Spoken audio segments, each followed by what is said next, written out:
Hello everybody, so today I will talk about calculus. The topic today is about integration. So now I will show you how to answer. The square root of x, you will got about x to the power of 1 over 2. So we have the formula in here.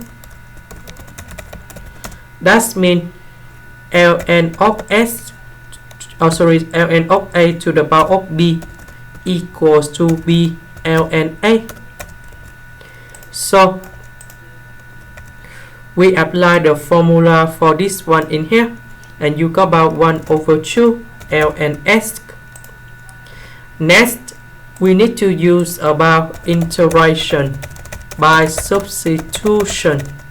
So I will put about u equals to ln s. So if we do first the derivative for the both sides, you got about du equals to ds over s.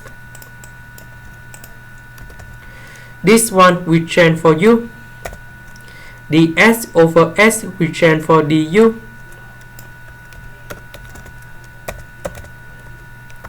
The integral of u, you got about u square over 2. And we put about c. Number 2 and number 2, you got about 4. About u, that's about ln s.